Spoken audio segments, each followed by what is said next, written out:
जय माता दी। दोस्तों कैसे हैं आप सब। दोस्तों बात कर रहे हैं सबसे शुभ ग्रह के बारे में, यानी देवगुरु बृहस्पति के बारे में, जो हमारे जीवन में शुभता लेकर आते हैं। देवगुरु बृहस्पति ही हमें सामाजिक मान्यता, धर्म, अध्यात्म से जोड़ते हैं, हमारे अंदर धर्म की वृद्धि करते हैं, हमें सही गलत का पाठ पढ़ाते हैं। और इसी वजह से देवगुरु बृहस्पति को देवगुरु के नाम से जाना जाता है, क्योंकि ज्योतिष में इन्हें सबसे शुभ ग्रह की भी मान्यता प्राप्त है। और आप सब जानते ही हैं कि देवगुरु बृहस्पति जो फिलहाल मिथुन राशि में विराजमान है और लगभग 13 माह के बाद ही वो अपना राशि परिवर्तन करते हैं। और अब देवगुरु बृहस्पति यानी 9 जून को शाम 4:12 पर अस्त अवस्था में आ जाएंगे, जिसे बृहस्पति का तारा डूबना भी कहते हैं। और वो 9 जुलाई तक इस अवस्था में रहेंगे। 9 जुलाई की रात्रि 10:50 पर वो उदित अवस्था में आ जाएंगे। आमतौर पर देवगुरु बृहस्पति के अस्त होने की अवस्था को अनुकूल नहीं माना जाता है और इस दौरान सभी शुभ कार्यों को करने की मनाही भी हो जाती है, क्योंकि देवगुरु बृहस्पति जो सभी शुभ कार्यों को करने वाले माने जाते हैं और उनके अस्त हो जाने पर इन कार्यों पर, जैसे कि विवाह है, मुंडन है, गृह प्रवेश है, रोक लग जाती है। तो इस वीडियो में हम चर्चा कर रहे हैं मकर राशि के बारे में कि देवगुरु की अस्त अवस्था का क्या प्रभाव मकर राशि के जीवन पर पड़ेगा, क्योंकि देवगुरु बृहस्पति जो मकर राशि के तीसरे और 12वें भाव के स्वामी होते हैं और फिलहाल छठे भाव में विराजमान है। छठे भाव में ही वो अस्त होंगे। तो छठे भाव में क्या प्रभाव वो मकर राशि के जीवन पर डालेंगे और इस दौरान कौन से उपाय करना बेहतर रहेगा, इन्हीं सब बातों के बारे में इस वीडियो में हम चर्चा करेंगे। तो आगे बढ़ने से पहले आप सबसे निवेदन है कि अगर आप मेरे चैनल पर पहली बार आए हैं तो मेरे चैनल को सब्सक्राइब जरूर कर ले। तो चलिए बात कर लेते हैं देवगुरु बृहस्पति की अस्त अवस्था का क्या प्रभाव मकर राशि के जीवन पर पड़ेगा। देवगुरु बृहस्पति जो मकर राशि के छठे भाव में, जिसे ऋण रोग शत्रु का भाव कहा जाता है, विराजमान है। और जब अस्त हो जाएंगे तो ये कहा जाता है कि जो अस्त अवस्था होती है उसमें देवगुरु बृहस्पति कम फल देते हैं और ये फल जो नेगेटिव थे वो नेगेटिव भी कम देना शुरू कर देते हैं, पॉजिटिव होते हैं तो पॉजिटिव भी देना कम देना शुरू कर देते हैं।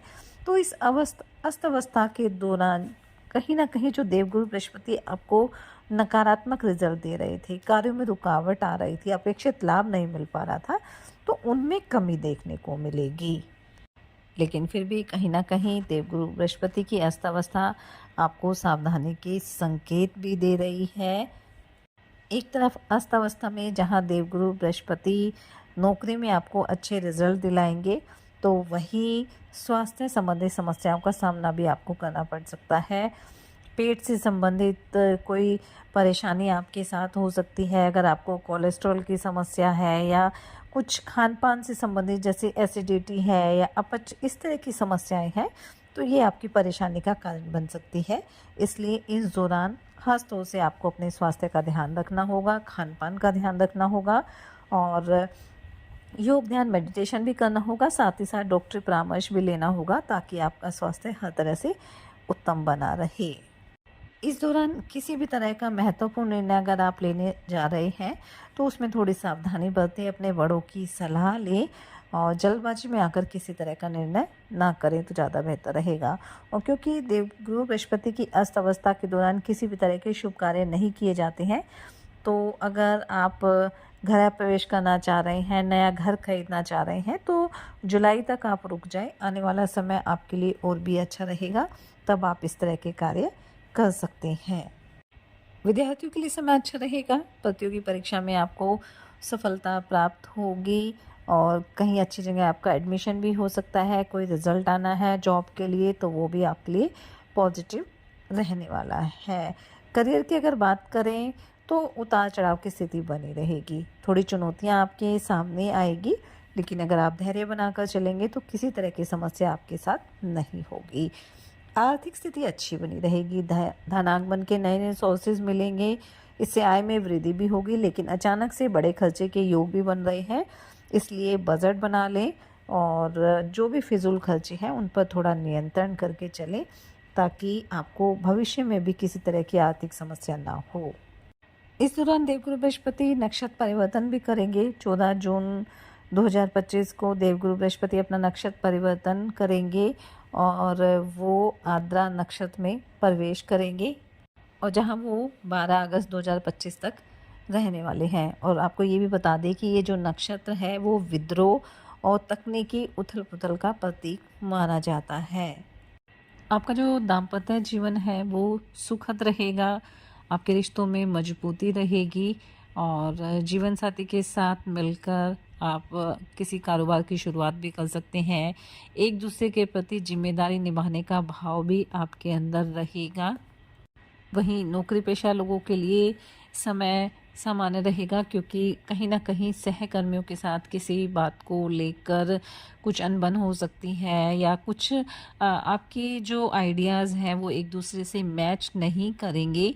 इसलिए यहाँ थोड़ा सामंजस्य बनाकर चलना होगा, और उच्च अधिकारियों को प्रभावित करने के लिए आपको धैर्य और समझदारी से काम करना होगा, ताकि कार्यस्थल पर आपकी जो इमेज है वो अच्छी बनी रहे, साथ ही साथ आपके जो कार्य हैं वो तय समय पर पूरे हों। इस दौरान यात्राओं के योग रहेंगे। काम के सिलसिले में आप एक शहर से दूसरे शहर भी जा सकते हैं।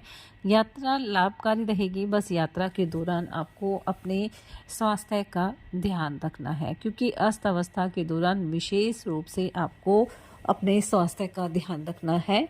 बाकी देवगुरु बृहस्पति अस्त अवस्था में भी आपको अच्छे रिजल्ट देने वाले हैं, चाहे आपके विरोधी पक्ष है या आपके जो रिश्तेदार हैं जो कहीं ना कहीं आपके कार्यों में रुकावट डाल रहे थे, वो सभी आपके पक्ष में नज़र आएंगे।